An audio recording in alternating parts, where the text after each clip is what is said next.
चेतनता अपने अंदर रख के वो एहसास, वो भाव मन में रखेंगे, तभी तक वो सारे कार्य भी हमको उस रूप में हमारे लिए आशीर्वाद बनते रहेंगे। और आज जहाँ ये 90 वर्षों की यात्रा का भी बार बार जिक्र सत्संग में भी सुना, तो अगर सिर्फ ये भी हम देखें कि कैसे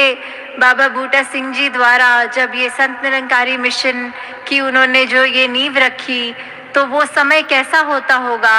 इतना वो मुश्किल दौर, वो कितनी डिफ़िकल्टीज उस समय रहनी। कोई उस तरह, आज तो मॉडर्न डे है, हमें कहीं ट्रैवल भी करना होता है तो इतनी सहूलत होती है। उस समय तो सिर्फ वो पैदल ज़्यादातर या साइकिल का ही रूप होता होगा। कैसे दूर दूर उस समय भी प्रचार करना, जब बहुत ही वो पाबंदियां भी कह लें, या फिर वो दौर इतना मुश्किल कि हर एक के सोच विचार थोड़े अगर अलग होना, वो कष्ट सहते हुए भी उनको ये एक अपने अंदर का ये जज्बा उनका इतना दृढ़, ये डिटर्मिनेशन उनकी, कि अगर उन्होंने ये माना कि अगर एक प्यासे को प्यास लगी हो और पानी मिल जाए तो वो खुद भी कितना खुश होता है, वो कितना शुक्र करता है, और वो ये भी चाहता है कि ये पानी जितने भी प्यासे हैं सब तक पहुंचाया जाए। तो उस समय वो इतनी विपरीत भावनाएं जब थी, तो भी उन्होंने वो उस का एक मोमेंट को ऐसे देखा कि चाहे वो कष्ट अपने ऊपर लेते थे, फिर भी वो हर एक उस प्यासे के पास ये ब्रह्म ज्ञान रूपी पानी लेकर गए, कि वो उस तरह भी हर एक के लिए जीवन सिर्फ उन्होंने यही लगाया कि जहाँ मेरा जीवन सबरा है, जितने भी और सबरा सके तो सभी तक वो ब्रह्म ज्ञान लेके जाया जा सके। वहीं हम अगर बाबा अवतार सिंह जी की भी बात करते हैं,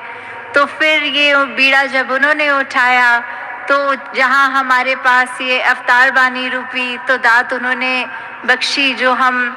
इतने सरल भाषा में भी, आज की डेट में भी अगर हम वो पढ़ते हैं पर लगती है कि ये इतनी बेसिक बातें हैं जो हमें अपने जीवन में, चाहे वो ह्यूमन वैल्यूज़ की बात हो,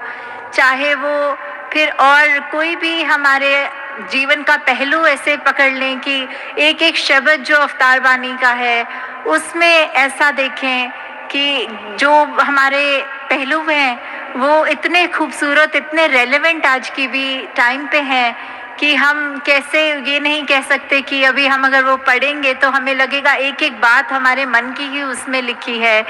तो जहाँ उनकी इतनी बड़ी एक ये अवतार वाणी की तो दान रहा हमारे जीवन के अंदर, वहीं साथ में फिर उन्होंने एक और भी जो पहलू रखा कि आगे अगर वो माता बुद्धवंती जी के साथ भी अगर वो जीवन का उनका रहा, तो उसमें भी एक दासी ये पुस्तक पढ़ रही थी जो बुद्धवंती जी के ऊपर है, तो दासी उसी का एक विचार का हिस्सा है उसमें। तो वो दासी आप सबके चरणों में रखना चाहेगी कि कैसे बुद्धवंती जी के पास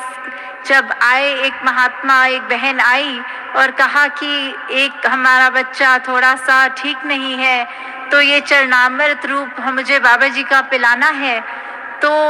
माता जी ने उनको समझाते हुए जहाँ ये तो समझाया कि आपके घर में तो सभी ब्रह्मज्ञानी हैं, तो सिर्फ ये उसको अंधविश्वास की तरह ना लें कि सिर्फ बाबा जी का ही चरणामृत ठीक कर सकता है। नहीं, ये तो किसी भी शरीर जिसके अंदर ये ब्रह्म ज्ञान का वासा है, किसी भी शरीर का चरणामृत पिला दें तो वो आपके मन के भाव पूरे हो जाएंगे। उसके लिए इतना ये समय वेस्ट करके इतनी दूर भवन तक आने की ज़रूरत नहीं थी। और फिर उन्होंने जो बाबा अवतार सिंह जी के विचार उस बहन तक रखे, वो दासी पढ़ के सुनाना चाहेगी। जिनका गुरु पूरा होता है उनकी संत भी पूरे होते हैं। इसलिए मैं कहता हूँ कि मेरे पास आने की बजाय अपनी मांगे इन संतों से ही पूरी कर लीजिए। संसारिक पदार्थ चाहे या संसारिक दुख को दूर करना हो तो भी इन संतों के चरण धोकर पिए, सारे कार्य ठीक हो जाएंगे। तो कैसे उस समय भी चाहे बाबा अवतार सिंह जी खुद सद्गुरु रूप होके भी एक ये नहीं दिखाना चाह रहे थे कि वो खुद सद्गुरु हैं तो वो श्रेष्ठ हो गए। उन्होंने पूरी सत्संग के अंदर ये वो जो भाव डाला कि जो संगत है वही प्रधान है, वही महान है। तो उन्होंने अपनी वाली शक्तियाँ भी इस सत्संग के साथ साझी करी। यही कहा कि अगर मेरे शरीर का वो महत्व उतना नहीं है जितना इस सत्संग के एक एक जो भी आते हैं जन उनका है, तो कैसे ये सिर्फ चरणामृत भी बात लें तो सिर्फ श्रद्धा की ही बात है, तो उस ब्रह्म ज्ञानी महात्मा का जब पिला लिया जाए तो भी कार्य उतना ही होना है जितना सद्गुरु के शरीर के चरणों का बना चरणामृत हो। तो जहाँ इतनी बड़ी शिक्षा हमें वहाँ इस घटना से भी मिल रही है। आगे दासी अब समय की पाबंदी के कारण और शब्द नहीं यूज़ करना चाहती, बाकी आने वाले दिनों में भी दासी को बहुत मौका मिलेगा, समय मिलेगा आपके चरणों में अपने मन के भाव रखने के लिए। तो फिर जहाँ आप इतने सुबह से ही पंक्तियों में लगे, टाइम इतना लगाकर, और सब अपने दूर दूर भी घरों से आए हैं, कोई एक दिन समय भी निकाल पाया तो एक दिन के लिए ही समागम आया। जो जितना है सभी का परवान, जो अभी इस टाइम लाइव इंटरनेट पे भी देख रहे हैं या किसी कारण वो नहीं भी देख पाए और उनका मन भी था आने का पर नहीं भी आ पाए, तो दातार सभी पे कृपा करे कि यहाँ से हम जो आए हैं वो तो अपनी झोलियाँ एक एक गुण एक ऐसे जो यहाँ एक एक भक्त के मुंह से आज निकले वो हमारे जीवन में ज़रूर आए, और उनको भी जो ये नहीं कर पाए दातार उन पे भी कृपा करे